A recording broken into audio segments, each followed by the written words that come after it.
ದೇಶದಲ್ಲಿ ಅತ್ಯಂತ ಪ್ರಮುಖವಾದಂಥ ವಿಷಯ ಕಳೆದ ಒಂದು ವಾರಗಳಿಂದ ಪ್ರತಿಯೊಬ್ಬರಲ್ಲೂ ಚರ್ಚೆಗೆ ಗ್ರಾಸವಾಗಿರತಕ್ಕಂಥದ್ದು ಏನು ಪಾಕಿಸ್ತಾನದ ಉಗ್ರರು ಶ್ರೀನಗರಕ್ಕೆ ಹೋದಂಥ ಕಾಶ್ಮೀರ ಶ್ರೀನಗರಕ್ಕೆ ಹೋದಂಥ ನಮ್ಮ ದೇಶದ ಏನು ಒಂದು ಟೂರಿಸ್ಟ್ ಇದರಲ್ಲಿ ಹೋದಂಥವ್ರ ಮೇಲೆ ಏಕಾಏಕಿ ಗುಂಡಾರಿಸಿದಂಥದ್ದು ಘಟನೆ ಏನಿದೆ. ಅದರ ಹಿನ್ನೆಲೆಯಲ್ಲಿ ಭಾರತ ದೇಶ ಮತ್ತು ಪಾಕಿಸ್ತಾನದ ನಡುವೆ ಯುದ್ಧ ಪ್ರಾರಂಭ ಆಯಿತು. ಅದು ಯುದ್ಧ ಅನ್ನೋದಕ್ಕಿಂತ ಹೆಚ್ಚಾಗಿ ದೇಶದ ಪ್ರಧಾನಮಂತ್ರಿಗಳು ಮತ್ತು ರಕ್ಷಣಾ ಸಚಿವರು ಹಲವಾರು ಸಭೆಗಳನ್ನು ಮಾಡಿ ಇವತ್ತು ಉಗ್ರ ಚಟುವಟಿಕೆಗಳಿಗೆ ಅಂತಿಮ ಇತಿಶ್ರೀ ಆಡಬೇಕು ಅಂತಕ್ಕಂಥ ಹಿನ್ನೆಲೆಯಲ್ಲಿ ನಮ್ಮ ಒಂದು ದೇಶದ ಮೇಲೆ ಪಾಕಿಸ್ತಾನದ ಬೆಂಬಲದೊಂದಿಗೆ ಉಗ್ರರು ಏನು ಆಕ್ರಮಣ ನಡೆಸಿದ್ರು, ನಮ್ಮ ದೇಶದ ಒಂದು ಇಮೇಜು ಯಾವುದೇ ಕಾರಣಕ್ಕೂ ಅದಕ್ಕೆ ಧಕ್ಕೆ ಬರಬಾರ್ದು ಅಂತಕ್ಕಂಥ ರೀತಿಯಲ್ಲಿ ಪ್ರಧಾನಮಂತ್ರಿಗಳು ತೆಗೆದುಕೊಂಡಂಥ ನಿರ್ಧಾರ, ನಮ್ಮ ಅಧಿಕಾರಿಗಳು ತೆಗೆದುಕೊಂಡಂಥ ನಿರ್ಧಾರ, ಉಗ್ರರ ತಾಣಗಳ ಮೇಲೆ ಮಾತ್ರ ಇವತ್ತು ಏನು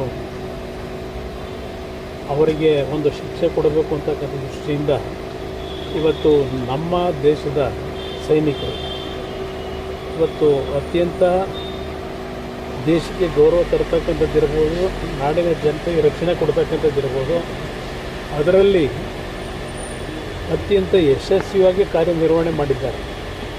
ಕೇವಲ 2 ದಿನದಲ್ಲಿ ಪಾಕಿಸ್ತಾನ ಶರಣಾಗ್ತಕ್ಕಂಥ ರೀತಿಯಲ್ಲಿ ಇವತ್ತು ಅಮೇರಿಕ ಮಧ್ಯಸ್ಥಿಕೆಯಲ್ಲಿ ಕದನ ವಿರಾಮ ಅಂತಕ್ಕಂಥದ್ದೇನಿದೆ, ಇಲ್ಲಿ ಮೇಲ್ನೋಟಕ್ಕೆ ಅಮೇರಿಕದ ನನ್ನ ವೈಯಕ್ತಿಕವಾದ ಅಭಿಪ್ರಾಯ ಇದೆ, ಅಮೇರಿಕ ಮಧ್ಯಸ್ಥಿಕೆಯಿಂದ ಕದನ ವಿರಾಮ ಅನ್ನೋದಕ್ಕಿಂತ ಹೆಚ್ಚಾಗಿ ಇವತ್ತು ಪಾಕಿಸ್ತಾನಕ್ಕಾದಂಥ ಮುಖಭಂಗ ಮತ್ತು ಪಾಕಿಸ್ತಾನದ ಮೇಲೆ ಮುಂದಿನ ದಿನಗಳಲ್ಲಿ ಆಗ್ತಕ್ಕಂಥ ಒಂದು ದೊಡ್ಡ ಮಟ್ಟದ ಅನಾಹುತವನ್ನು ಬಹುಶಃ ಪ್ರಾರಂಭಿಕ 2 ದಿನಗಳಲ್ಲೇ ನಮ್ಮ ದೇಶದ ಸೈನಿಕರು ಏನು ಈ ಒಂದು ವಿಷಯದಲ್ಲಿ ಹೋರಾಟ ಮಾಡಿದ್ದಾರೆ.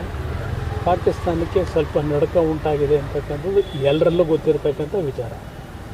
ಇವತ್ತು ಮಧ್ಯಸ್ಥಿಕೆ ಅಂತಕ್ಕಂಥದ್ದೇನಿದೆ, ಪ್ರಧಾನಮಂತ್ರಿಗಳು ಈಗಾಗಲೇ ಹೇಳಿದ್ದಾರೆ, ಇಲ್ಲಿ ನಮ್ಮ ಪ್ರಶ್ನೆ POK ವಿಷಯದಲ್ಲಿ ನಾವು ಇಲ್ಲಿಯವರೆಗೆ ಯಾವುದೇ ಮಧ್ಯಸ್ಥಿಕೆಗೆ ಅವಕಾಶ ಕೊಟ್ಟಿಲ್ಲ. ಇವತ್ತು ಅಷ್ಟೇ ಮಧ್ಯಸ್ಥಿಕೆಗೆ ಯಾವುದೇ ಒಂದು ದೇಶದ ಥರ್ಡ್ ಪಾರ್ಟಿನ ನಾವು ಮಧ್ಯಸ್ಥಿಕೆಗೆ ಇಟ್ಕೊಳ್ತಕ್ಕಂಥ ಪ್ರಶ್ನೆ ಇಲ್ಲ.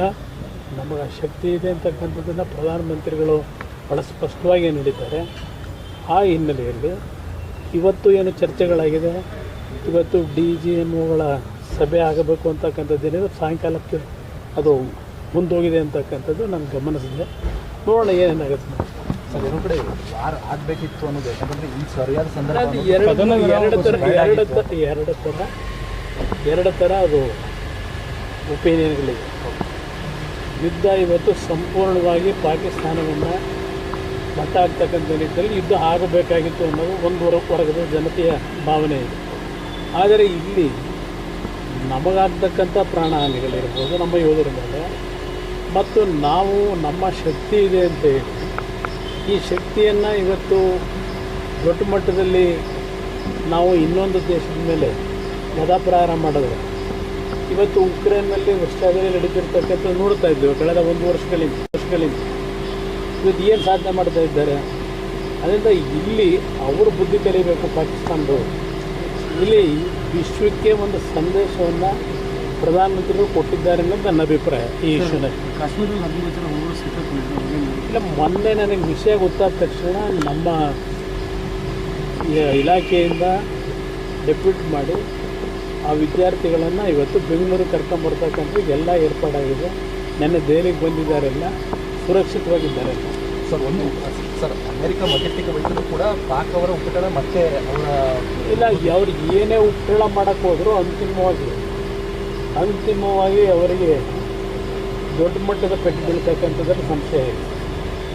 ಈ ಏನು ನಡೆದಿದೆ 2 ದಿನಗಳ ಒಂದು ಕದನ, ಭಾರತದ ಶಕ್ತಿ ಏನು ಅಂತಕ್ಕಂಥದ್ದು ನಮ್ಮ ಸೈನಿಕರು ತೋರಿಸಿದ್ದಾರೆ.